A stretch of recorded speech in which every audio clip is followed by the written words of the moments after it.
What the fuck is happening?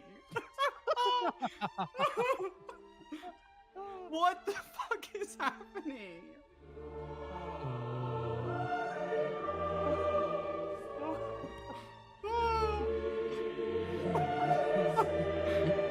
Why? Why are they back for this?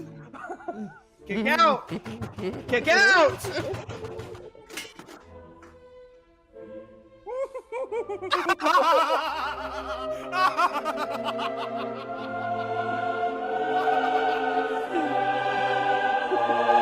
my fucking god, me have a heart attack. Oh no, I think we're... No!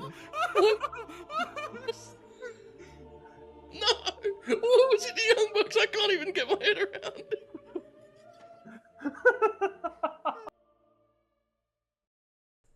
I said on every platform I went on, Late Night Grin, Graps Podcast, WrestlePurists, and on all my pre-shows leading up, that I was going to be giving my all to that match. I don't regret it for a second, don't get me wrong, I still believe that's how wrestling is meant to be enjoyed. But I do have to come on here to talk about it for a bit because my channel is AEW centered and that was one of the worst decisions that they've ever made. Not only because they had Swerve Strickland lose on its own, but it's the how they got their part that sticks out to me as particularly bad. Now, before I let myself get underway, just know this is a rant that I'm recording at 4:22 a.m.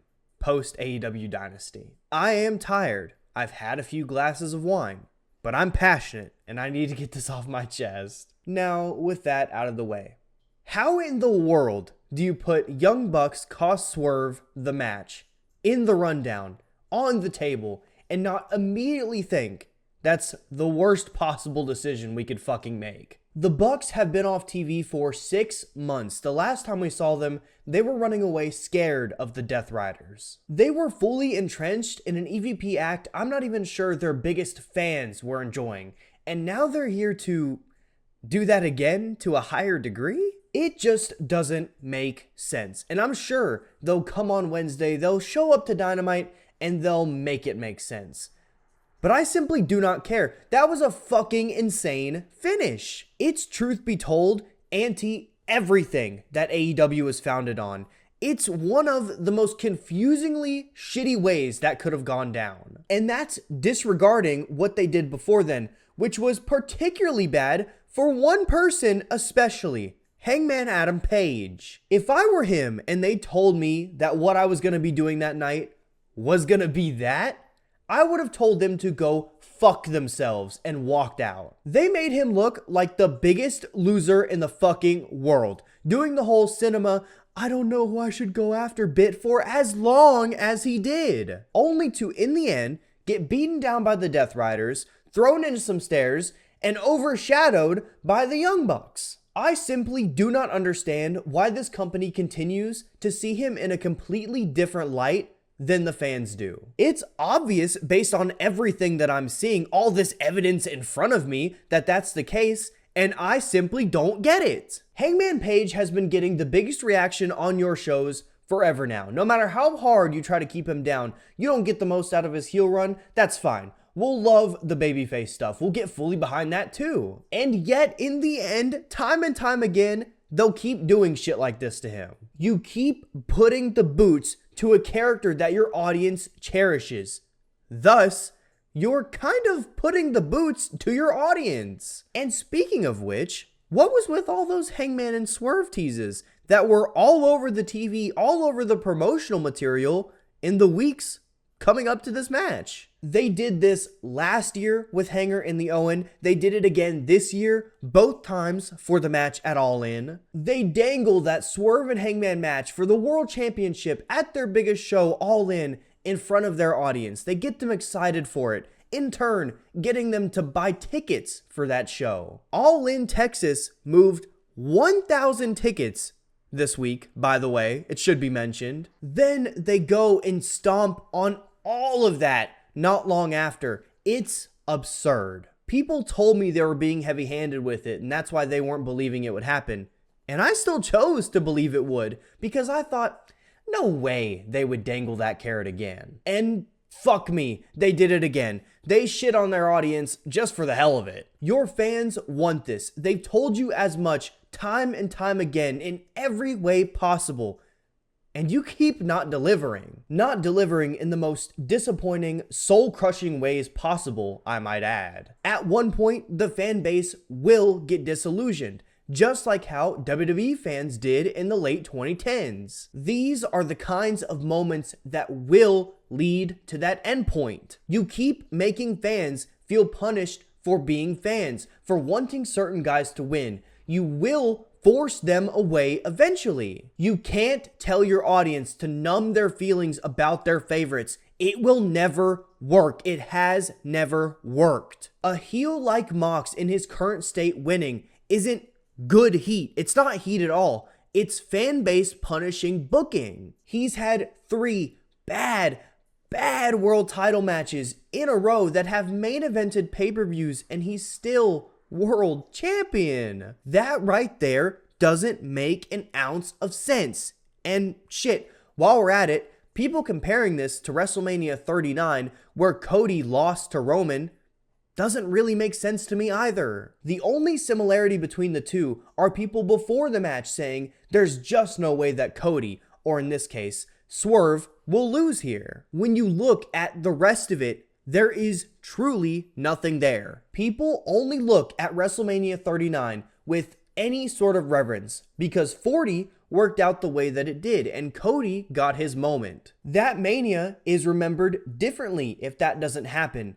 And this story has no route to that happening at all. There is no Rumble. There is no time. There is nothing. And also, something we haven't touched on yet is that Swerve Strickland versus Jon Moxley was a fucking terrible match. People forget because of the result, Cody Roman at 39 was damn near a classic. This was the opposite. Dumb layout, dumb pacing, dumb finish, dumb length, dumb fuck spot off the ladder where Swerve could have tore every ligament in his knee with ease. I mean, this was just all dumb. It was just the wrong match to have, and Mox is currently in the weirdest form I've ever seen a wrestler be in. He's very much in shape. He looks great, but he doesn't know what the hell to do with any of his matches. Starting the match with mat wrestling, with Swerve inviting him to do so at one point, was psychotic. I knew that they were following a long, heated 3-way between 3 very popular wrestlers,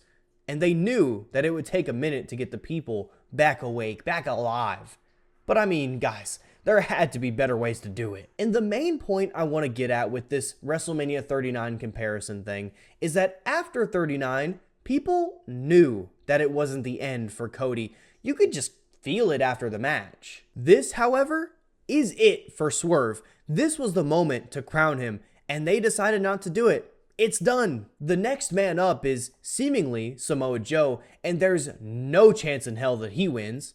Then we're at All In, where more than likely Mox will be facing Will Ospreay. And if I'm being very honest with you all, I'm not totally sure that Will gets it done there. Tony Khan has made me lose all faith that what should happen will happen, which is hilarious because I was a part of the tide turning crowd just a few weeks ago. I believed AEW was heading in a direction that I wanted to invest in. I believed that the booker had finally caught on to what we had all been saying. Little did I know, they were cooking up all this dumb shit. They were cooking up some fine slop for all of us to enjoy. All the goodwill they had bought themselves from the start of the year until now, it's erased. It's done. It's completely gone. With one result, all faith in the product gone. Dead. Buried in the fucking ground 20,000 feet under. They deserve whatever happens next. Whatever that ends up being, whatever negative thing that ends up being, I should say. All Elite Wrestling will forever be lesser than what it so easily could be. They are destined to shoot themselves in the foot. In fact, they practically beg for the gun so they can do it time and time again. It's sad. It's really, really fucking sad. I feel more defeated as a fan than I ever have before. It's a pretty shitty feeling. I'm sure you all can relate in some way, whether that is Cody at 39, This is a moment where I get you guys. I'm going to All In Texas. I'm traveling halfway across the country so I can be there in the stands.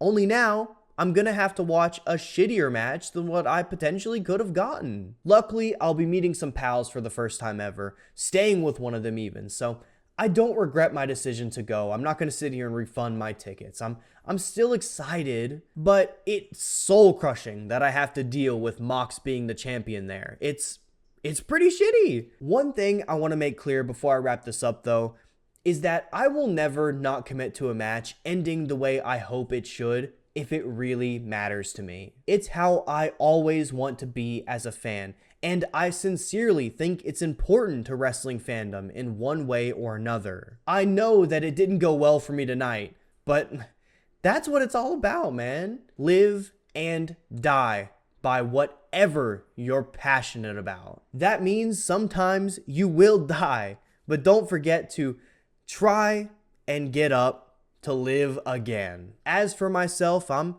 gonna try to regain now. I'm gonna try to get to a point where I can live again. I'm sure I'll get there, but still, as always, much love to you all. I hit 1,000 followers on Twitter last night. Of course, last night was the one that did it, but thank you guys so much for that.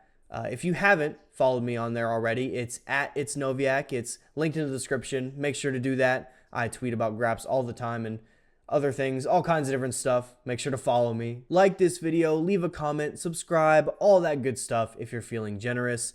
And with that said, I'll see you all when I see you. Be well, stay safe. Fuck Tony Khan. Have a good one, folks. Peace.